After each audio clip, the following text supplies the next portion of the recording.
Hello everyone. Thank you for joining our meeting, our webinar today. Wherever you are in the world, I hope you are safe and well.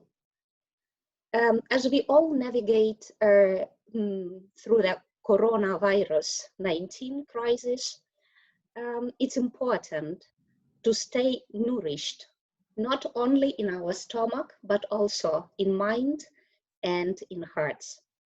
And that's why we are here today for you with original spring recipes from all over the world, from different countries and from guests from those countries. And today we have here a guest from Italy, Ilaria Farina. Ilaria, ciao. Ciao. How are you today? Fine, thank you. Is it a good day in Italy? Are you in Lecco now? Yeah, I live in Lombardy region, so near Lecco. Today is cloudy, but yesterday was really a sunny day. Yeah, okay. Well, it's cloudy here today. What about Turkey? Betul. Betul is our guest from Turkey. She is our partner from the USAK University. Salam. Merhaba. Merhaba. Yeah. Thank you. Hi. Do you work from home like we do here in Spain or in Italy, or can you still work at the university? No, we have classes online, so we start at home. Well, Ulla Landenberg from Sweden. Hey. Hey. I know that your country have chosen a very different way of facing the situation with the coronavirus. It means that it is free, everything is open, you can walk out. Is it true? Yes, it's some true of it. It is, we have to keep in distance, and if we feel any sickness, we have to be at home and be for 2 days fresh before we go back to job.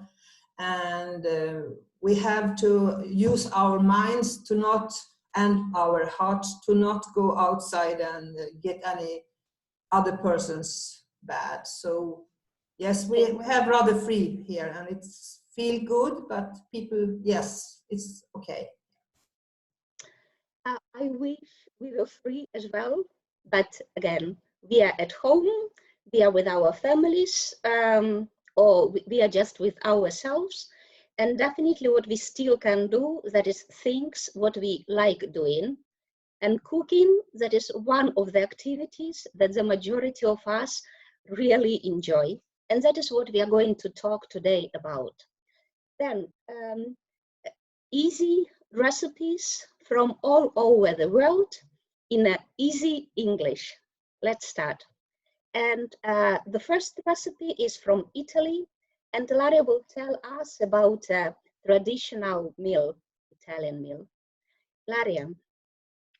Okay, hello everyone. Today I'm going to present a classic Italian recipe that is called pasta al pesto.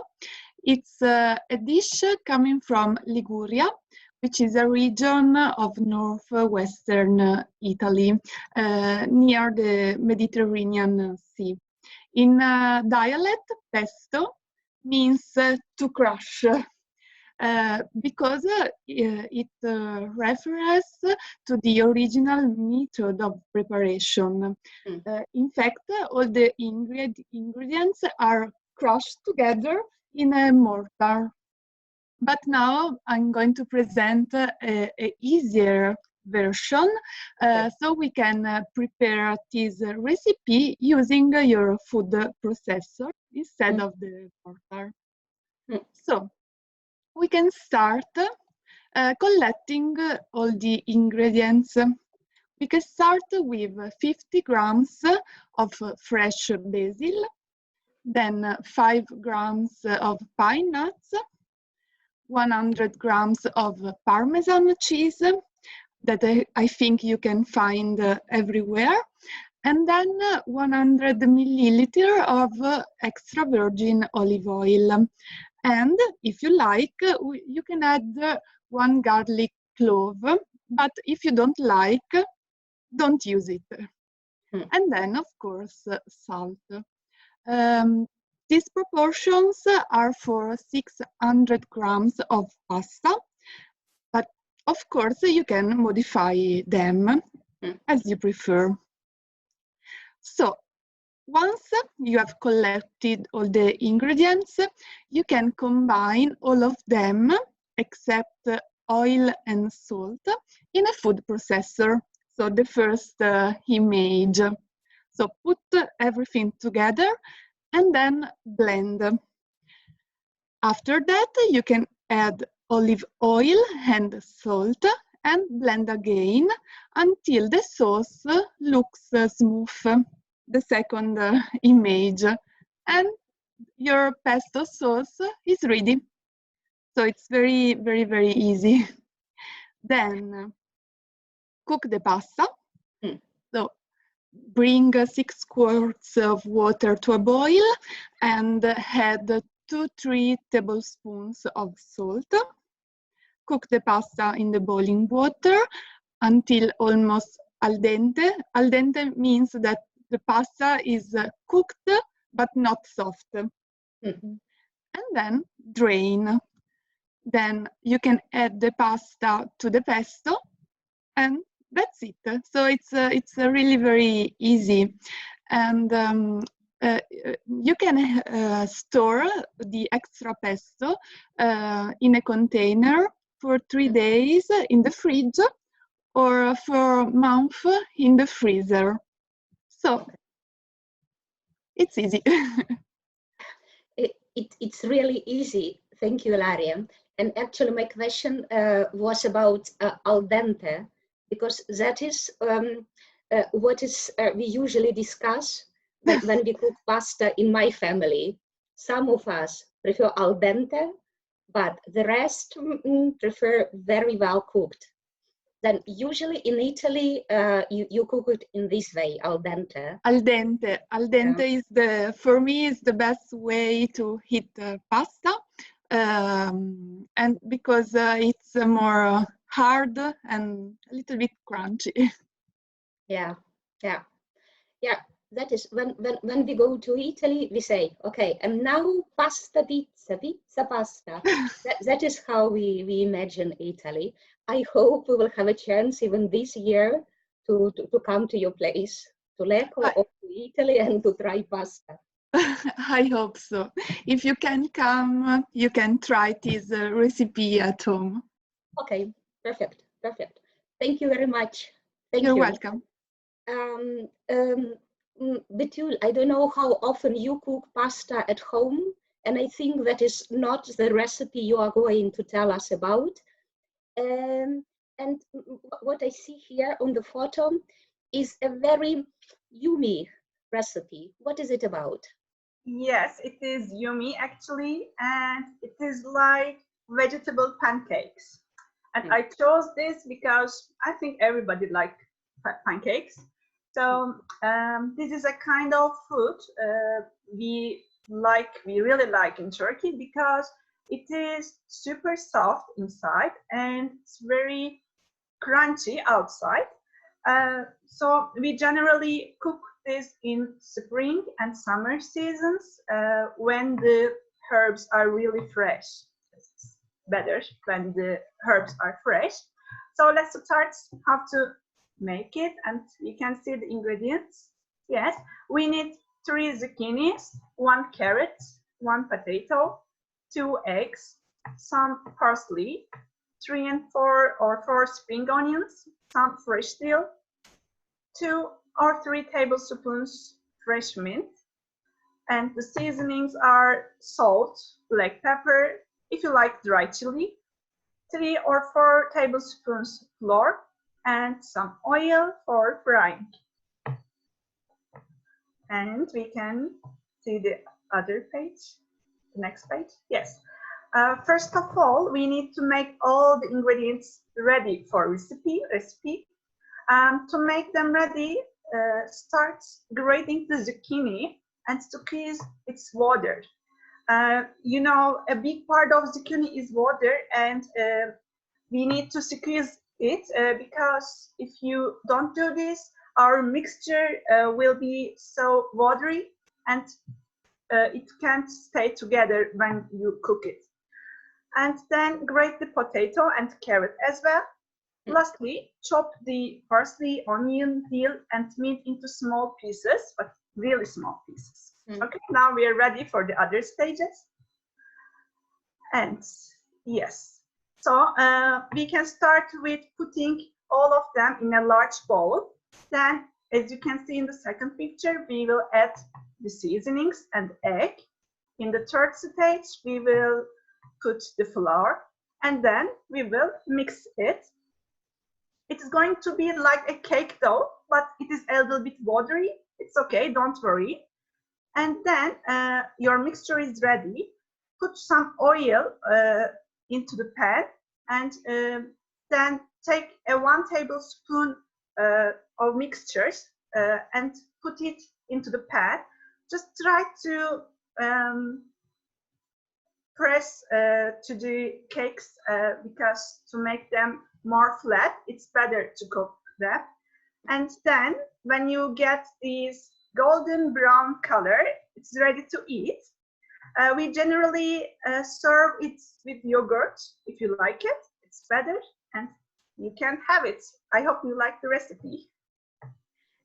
I like it, and I think that the rest of our guests like it too. Thank you very much. What about your children? Do they like it, or do they prefer some other types of food? Actually, I don't have children, but okay. Okay. Yeah, everybody likes it. Well, frankly, that is exactly what we need now: fresh vegetables in this springtime. And I know that Ulla from Sweden also prepare a recipe from Sweden, which embrace a lot of different vegetable from your country, and also that we can find in our places. Am I right, Ulla? I'm not sure you are right, because I have a cake for the taste all year round. So it's not from the spring. Okay. The reason why not, it is in this area of Sweden, it is not so much that grows now. So for that reason, I choose to show you this cake, because it's very useful for meetings and such things. So if you take the next picture, I will show you. Yes, it's this Bia cake. It's useful for all occasions, and it started as a cake that when you meet people in a group like we are doing now, we have this cake with us, and the cake is named, the ingredients in the cake is to care, to be interested, to get involved and activate. And that Bia cake, I bake it for many occasions, and it's easy to do, and I will show you how easy it is. And it will be baked, and it will smell good, and it tastes good, and it is useful for many people.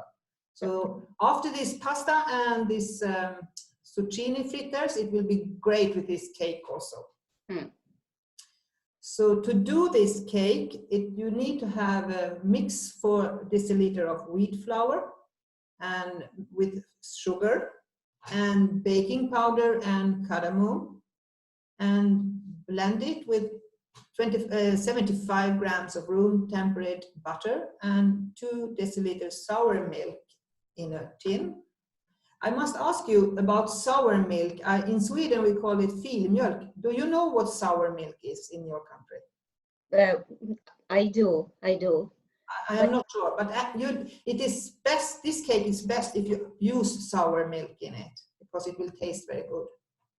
And when you have put everything in a baking tin, you garnish with pearl sugar, and into the oven, 200 degrees for 30 minutes. And it's so easy to do it, so you can just make it, prepare it, and make this cake for this 30 minutes, and after that it is ready to eat and invite others.